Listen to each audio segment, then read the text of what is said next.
Black Lives Matter. I believe that it's very important and fundamental to talk about racism in the United States.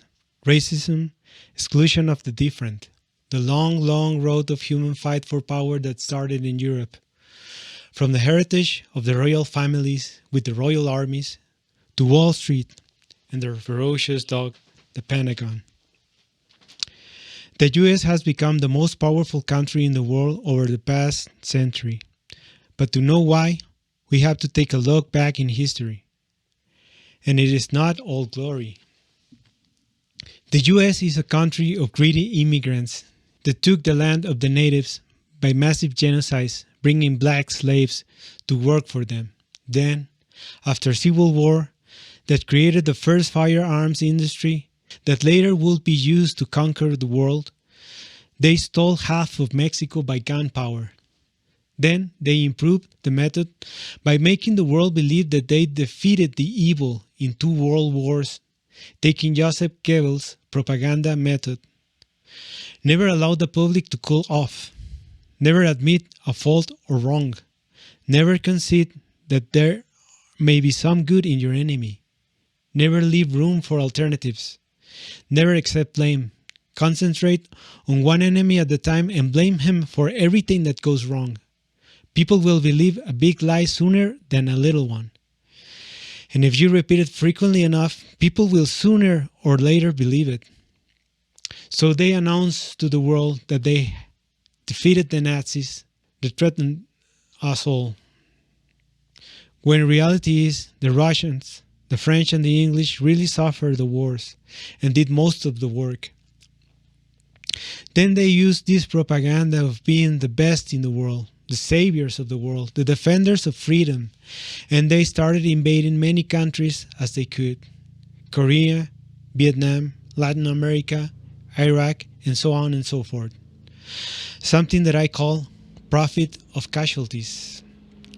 With the freedom propaganda defending them from the evil enemy, the communists, the socialists, imposing their corrupt advantages, commercial trades of goods and fossil fuels, leaving the countries with extreme poverty and giving wealth and richness to the United States, creating the great America, the American dream, the great American country of freedom and justice, America.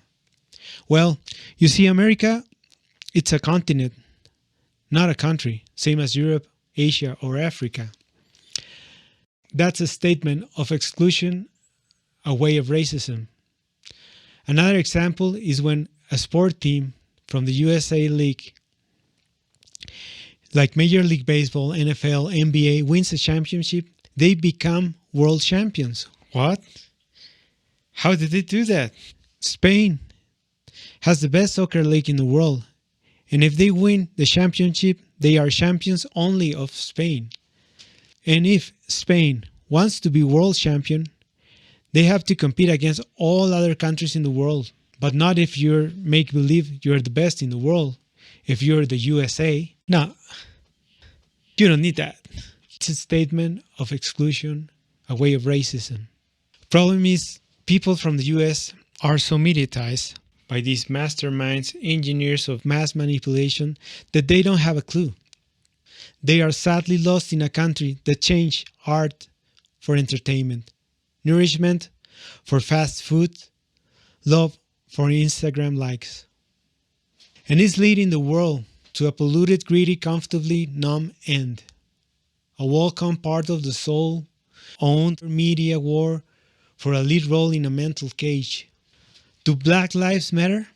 Well, yes. But not only Black lives in the US, Black lives in Africa and around the world. As Mexican lives matter, Iraqis' lives matter, Palestinian lives matter. What I'm saying is all lives matter, but it's urgent for the people in the US to wake up. You just had a presidential election throwing out the tyranny of an egomaniac madman. But don't get fooled again. Did democracy win? Hell no. You have an electoral crooked system that does not permit the citizens' vote count You have been fooled over and over again by political puppets that play the mediatized game of the masters, the lords of mass manipulation. Stop being manipulated. Lives do matter. Take the front seat of the bus once again, fellow American.